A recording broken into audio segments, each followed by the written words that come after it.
కేసీఆర్ ముఖ్యమంత్రి ఎట్లయితాడే నాకు అర్థం కాదు. అక్కడ మనం దెబ్బతిన్నాం, చిన్న లాజిక్ మిస్ అయినాం అన్నట్టు. గది జరిగింది. నిజానికి కేసీఆర్ గారి మీద రాష్ట్రంలో ఏ మనిషికి కూడా కాంగ్రెస్ వానికి బీజేపీ కూడా నిజంగా చెప్పాలంటే ప్రేమనే ఉన్న తప్ప కోపం లేదు. ఎందుకంటే వాళ్ళకు కూడా ఎరికే బయటికేదో మాట్లాడతారు. కానీ తెలంగాణ అనే రాష్ట్రం వచ్చిందంటే 2001లో ఈ జిల్లా గులాబీ జెండా ఎగిరితేనే కదా వచ్చింది. కేసీఆర్ పార్టీ పెడితేనే టీఆర్ఎస్ పుట్టింది. టీఆర్ఎస్ పుడితేనే 13 ఏళ్లు కొట్లాడితేనే ఆఖరికి కేసీఆర్ గారు సావు నోట్లో తలబెడితేనే అప్పుడు కదా తెలంగాణ వచ్చింది. ఆ తెలంగాణ వస్తేనే కదా ఇవాళ టీపీసీసీ, టీ బీజేపీ, టీ ముఖ్యమంత్రి వచ్చిందే కేసీఆర్ వల్ల కదా. అందుకే అల్లకు కూడా ఎరికే మనసులా మహేష్ గౌడ్ కెరికే, రామచంద్రరావు కెరికే. అందుకే బయటికేదో మాట్లాడతారు కానీ ఆడనో ఇన్నో మళ్ళీ మేము కలిసినప్పుడు పెద్ద ఆయన బాగున్నాడా అన్న, ఎట్లున్నాడన్నా అని మంచిగానే మాట్లాడతాం. ఎందుకు చెప్తున్నా అంటే మనము వాస్తవంగా ఎక్కడ చెడగొట్టుకున్నామంటే నిజానికి ఈ మాట ఒప్పుకోవాలి. మనం కూడా 10 ఏళ్లు ప్రభుత్వం నడిపినాం. కానీ పార్టీ కార్యకర్తలు, కమిటీలు పార్టీని బలోపేతం చేసే విషయం కొద్దిగా పక్కకు పెట్టినాం, కొత్త తప్పు చేసినాం. ఇది వాస్తవం. అందుకే ఇప్పుడు సునీతకు వచ్చిన చెవులో చెప్తున్నది, రామన్న జర మనం అర్జెంట్ గా కమిటీలు వేసుకోవాలనే, మంచిగా వేసుకోవాలని చెప్తుంది. నేను కూడా అక్కకు అదే చెప్తా ఉన్నా. అక్క దబ్బన ప్రభుత్వం పొడిగిన జెడ్పీటీసీ, ఎంపీటీసీ ఎలక్షన్లు పెడితే అవి కొట్లాడదాం. లేకపోతే కంపల్సరీ పెద్దసారిని అడిగి జనవరిలోనే చాలు చేసుకుందాం. సభ్యత్వ నమోదు, కమిటీలు, మంచిగా శిక్షణ కార్యక్రమాలు, బ్రహ్మాండంగా పార్టీని తయారు చేసుకుందాం. శేఖర్ రెడ్డి గారు ఇప్పుడే చెప్తా ఉన్నారు నాకు ఏమని అంటే, అన్న భువనగిరిలో పార్టీ ఆఫీస్ పెట్టినాక ఇంత బ్రహ్మాండంగా ఇంత మంచిగా ఒక పండుగ వాతావరణంలో ఈ సభ జరగడం ఇదే మొదటిసారి అన్నాడు. నేను శేఖర్ అన్నను కోరుతున్నా, ఈ పండుగ వాతావరణం ఇట్లా కలకలలాడుతూ లక్ష్మీ కళతో మన పార్టీ ఆఫీసు రాబోయే 3 సంవత్సరాలు ఇట్లే ఉండాలి, తప్పకుండా మీరు నడపాలని నేను కోరుతా ఉన్నా. నడపాలంటుతానే కాదు, మేము సిరిసిల్లలో ఒక పని చేస్తున్నాం. ఆడ మన పార్టీ ఆఫీస్ ఉంటుంది, మంచిగా ఉంటుంది, ఇట్లే మంచి హాల్ ఉంటుంది, బయట మంచి భోజనాలు పెట్టుకోవచ్చు, అన్ని పెట్టుకోవచ్చు.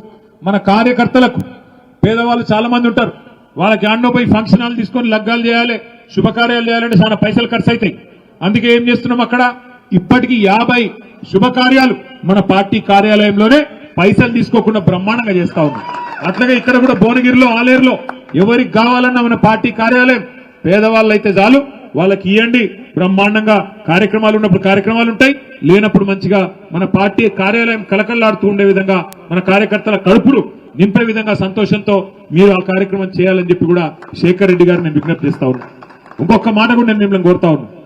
ఇవాళ నిజానికి మన ఓటమి 2023 డిసెంబర్లో మనని ఎవడో బయట ఓడగొట్టలే, కాంగ్రెస్ ఓడో బీజేపీ ఓడగొట్టలే, మనది మనమే ఓడగొట్టుకున్నాం. వాస్తవం చెప్పాలంటే పట్టించుకోక మన సర్పంచులు, మన ఎంపీటీసీలకు ఉండే సమస్యలు మన నాయకులు మనం చూసుకోక, వాళ్ళకు రావాల్సిన బిల్లులు ఇప్పియక అక్కడ కొంత పట్టించుకున్నట్టు వ్యవహారం చేయడం వల్లనే కొంత వాళ్ళు కూడా నీరసపడ్డారు, నిరాశపడ్డారు కొంత. అందుకే వాళ్ళు కూడా ఉత్సాహంగా పని చేయలేదు. నిజానికి మనం చేసిన పని, కేసీఆర్ గారి నాయకత్వంలో గ్రామ పంచాయతీలలో జరిగిన పని స్వాతంత్రం వచ్చినాక భారతదేశంలో ఏ రాష్ట్రంలో కూడా జరగలేదు అనే మాట అక్షర సత్యం. ఇందులో తిరుగులేదు. ఎందుకంటే నేను ఉత్తగానే చెప్తలేను, మన నాయకుడికి, మన పార్టీకి, మన ప్రభుత్వానికి నేను కితాబులు ఇస్తలేను. వాస్తవానికి తెలంగాణ జనాభా పరంగా చూసుకుంటే భారతదేశంలో 3% కంటే తక్కువ. మన జనాభా ఎంత? 4 కోట్లు. భారతదేశం జనాభా ఎంత? 147 కోట్లు. మరి 147 కోట్లలో 4 కోట్లు అంటే 3% కంటే తక్కువ. కానీ 3% కంటే తక్కువ జనాభా ఉన్న తెలంగాణ జాతీయ స్థాయిలో ఉత్తమ పంచాయతీలు ఎక్కడున్నాయని కేంద్ర ప్రభుత్వం అవార్డులు ప్రకటిస్తే 30% అవార్డులు గెలుచుకున్నది కేసీఆర్ గారి నాయకత్వంలో. ఒక్కసారి గుర్తు తెచ్చుకోండి. ఎట్లా వచ్చినాయి మరి అవార్డులు? ఎట్లా వచ్చినాయి అంటే ఒక్కొక్క గ్రామంలో నర్సరీ పెట్టి, చెట్లు పెంచి, హరితహారం లాంటి మంచి కార్యక్రమాలు. నిజానికి చెట్లకు ఓట్లు ఉన్నాయి, వేరే వేరే నాయకులు వేరే వేరే పార్టీలు చెట్లు పెట్టుడు పట్టించుకోరు. కానీ కేసీఆర్ గారికి భవిష్యత్తు మీద ఉండే ఫికర్తోని మన పిల్లలు మంచిగా ఉండాలి, మన ఊర్లు మంచిగా ఉండాలి, ఊర్లు సాఫ్ ఉండాలి, స్వచ్ఛమైన గాలి రావాలి అనే ఉద్దేశంతో 270 కోట్ల మొక్కలు భారతదేశంలో పెట్టిన ఒకే ఒక్క రాష్ట్రం హరితహారం కార్యక్రమంలో మన రాష్ట్రం తెలంగాణ. మన నాయకుడు కేసీఆర్ గారు ప్రతి గ్రామంలో ఒక డంప్ యార్డ్ ఉండాలి, చెత్త ఏరేతందుకు ఒక ట్రాక్టర్ ఉండాలి, మొక్కలకు నీళ్లు వేసేందుకు ఒక ట్యాంకర్ ఉండాలి అని ఆలోచించిన నాయకుడు కేసీఆర్. ఎవరైనా చచ్చిపోతే వాళ్ళను ఎవరి పొలాల కాడ, వాగుల కాడ, చెర్ల కాడ గాలిసుడు కాదు, ఊర్లో ఒక సంస్కారవంతంగా అంతిమయాత్ర చేసి అంత్యక్రియలు చేసే విధంగా వైకుంఠ ధామం ఉండాలి అని ఆలోచన చేసిన నాయకుడు కేసీఆర్. పట్టణాల్లోనే పార్కులు కాదు, పల్లెలలో